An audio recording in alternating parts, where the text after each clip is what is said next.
What is going on, y'all? Fox Sports All back at it with another video talking some NFL. And I am debuting a new segment on this channel called One Big Takeaway, in which I'm going to go through every single game of the previous week and give you guys my one big takeaway from every game. So it allows me to give you guys a very quick recap, right? Instead of having the video be, 30, 40, 50 minutes long. And so it's just going to be quick hits on every single game. So if you guys do enjoy this, let me know down in the comments below. If you guys are new to the channel, make sure to hit that big red subscribe button. Make sure to follow me on all my social media platforms, guys, and make sure you hit the bell icon so you're notified every time I drop a new video. Let's get into it. All right, here we go. We're going to go in order of the game. So let's start with the Thursday night game that I didn't get to give my thoughts on between the Dallas Cowboys and the Tampa Bay Buccaneers. And my one big takeaway from this game is Dak is legit. I'm sorry, folks. I have not been the biggest Dak Prescott fan, but he showed up, showed out, looked just like the Dak Prescott we saw before he went down with the injury. And I had been having issues buying into Dak as a very good to upper tier quarterback, but he showcased to me that he, I believe, belongs in that conversation. Now, again, I want to see more, but if I do see more, I'm ready to move Dak Prescott into that elite quarterback category, because even though the Cowboys lost, it was not because of Dak Prescott. He looked very impressive against a very tough Buccaneers defense. On the other side, obviously, the Bucs are very good. We know that, defending Super Bowl champions. And Tom Brady, he's probably going to play until he's 50. So there you have it. But moving on to the Sunday games here, we've got the Philadelphia Eagles at the Atlanta Falcons, in which the Eagles destroy the Falcons. My one big takeaway is same old Falcons. Look, this game, no matter which team won, I wasn't going to be that surprised. It was a close spread. But the fact that the Falcons got blown out by the Eagles, that's just pathetic. All right? Matt Ryan with Calvin Ridley and Kyle Pitts should be much better than this. Not an impressive performance, to say the least. And Jalen Hurts and company, they look good. But same old Falcons, man. No defense, and the offense couldn't show up either. That was a pathetic performance from the Atlanta Falcons. All right, moving on to the New York Jets at the Carolina Panthers. My one big takeaway is Darnold's revenge complete. All right, Sam Darnold going back to his old stomping ground. Or actually, he was in Carolina, but he's playing against his old team in the Jets. Gets the dub here. And honestly, in the first half, it wasn't even close. In the second half, the Jets made a comeback. Felt a little too late. But Darnold looked solid. Christian McCaffrey obviously looked like Christian McCaffrey, and this Panthers team is talent, and I think Sam Darnold's just happy that he was able to beat his old team, the Jets, and he's happy that he's a Carolina Panther. All right, moving on to the Los Angeles Chargers at the Washington football team, and my one big takeaway is no QB, no shot. Ryan Fitzpatrick went down for the Washington football team, and that's all she wrote, folks, all right? They didn't have anybody close to him being able to come back and replace that production, and they're going to suffer for it. The Chargers, on the other side, have Justin Herbert, one of the better quarterbacks in the NFL, and so when you do have that clear advantage, I know the game ended up being close. That's because Washington's defense is legit. You're not going to end up on the winning side more often than not. So that was my one big takeaway there. Moving on to the 49ers at the Lions here. My one big takeaway is too little too late. This was a blowout, but then the Lions made a huge comeback, right? Everybody, including myself, expected the blowout, so not a surprise there.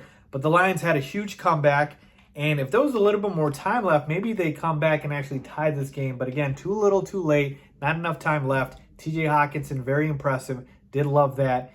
And Jared Goff wasn't awful, so I guess you could say that. But the 49ers did what I thought they would do, which is stomp the Lions, at least early on. All right, moving on to the next one. Pittsburgh at Buffalo, and the Steelers won this game. We know that, and that was a big upset here. The Steelers were underdogs. I did like that plus 6.5 that I did take. But my one big takeaway here is defense still matters. All right, there was 2 touchdowns thrown between Josh Allen and Big Ben in this game. That just goes to show you that this game was decided on defense, and that can still happen in 2021, right? 2 very solid defenses, and that's what will really control the game, not the offense. So to me, the Steelers defense, obviously we know, is elite. They were able to contain Josh Allen, which is not very easy to do. They were able to control this Bills offense. So that just goes to show you defense still matters, even though everyone wants to talk about offense. All right, moving on to the Seattle Seahawks at the Indianapolis Colts.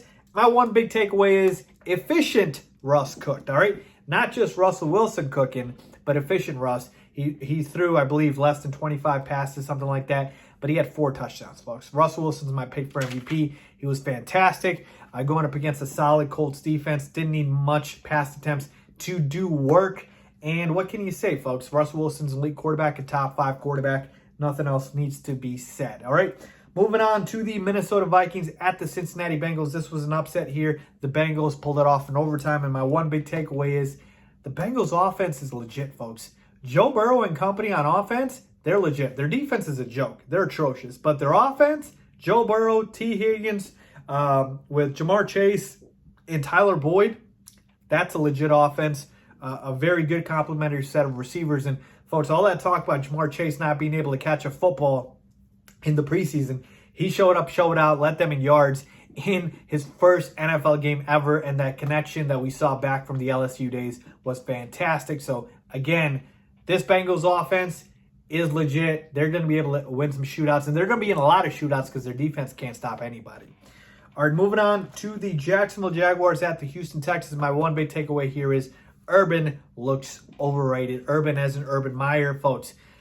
This was abysmal. All right, you have the number 1 overall pick in Trevor Lawrence and a more talented team in the Jaguars than you have against the Texans, and you somehow get blown out, right? Not even lose, you get blown out by the Texans. That should never happen. Urban Meyer, again, first game, but very rocky start, and he looks to be a little overrated because I'm not going to put the blame on Trevor Lawrence. He looked fine, but Urban Meyer needs to do a better job. All right, moving on to the Arizona Cardinals at the Tennessee Titans. The Cardinals won this game, which was very impressive. And my big takeaway is Kyler for MVP. Yeah, folks, listen. I know it was an easy matchup. Tennessee secondary isn't very good, but Kyler Murray was doing everything he wanted to out there, and he looks primed for a big breakout season. Look for him as a top 5 MVP candidate, and early on, he could be the favorite for the MVP award. Again, I have Russell Wilson, but Kyler Murray, don't count him out.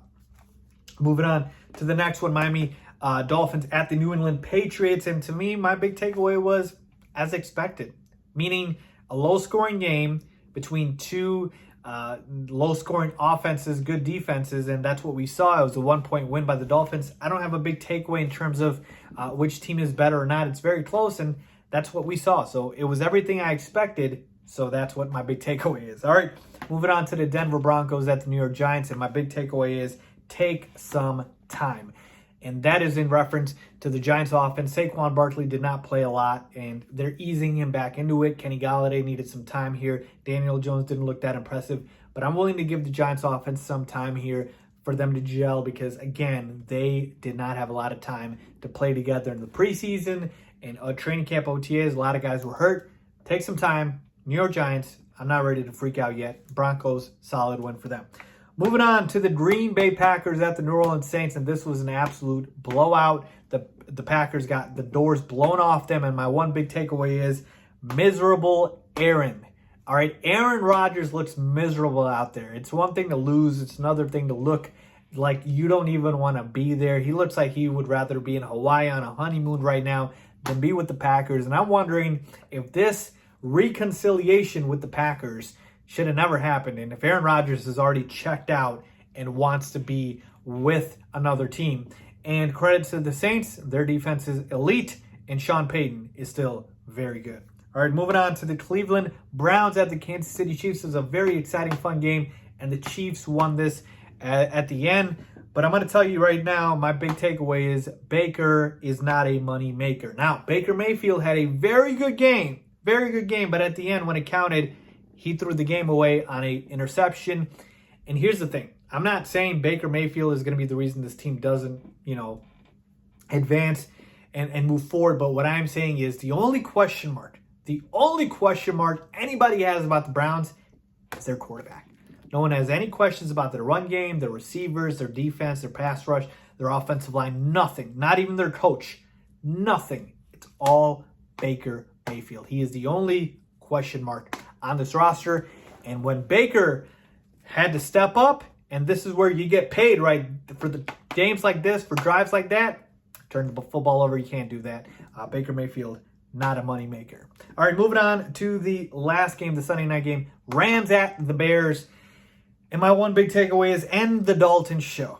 Just end it, folks. End us out of our misery. We all know Justin Fields is better. And when people try to convince you, the Bears coaching staff says, oh, yeah, Andy is exactly what we need. Really? 200 yards, no touchdowns, 1 pick? That's what you need? That's what Justin Fields can't do? There's a lot of things Justin Fields can do that Andy Dalton can't do, but I'm not sure you can say the other way around. End the Dalton show, put us out of our misery, and let's see Justin Fields and, of course, the Rams on the other side. They're a Super Bowl contender, and Matt Stafford is a dark horse MVP candidate. So there you have it, folks, my one big takeaway from every single NFL game in week 1. Let me know what you guys think. Of course, the Monday night game at the time that I recorded this has not been played yet, so that's why I don't have that. But let me know what you guys think. Leave a comment down below if you agree or disagree, as always. Thanks for watching.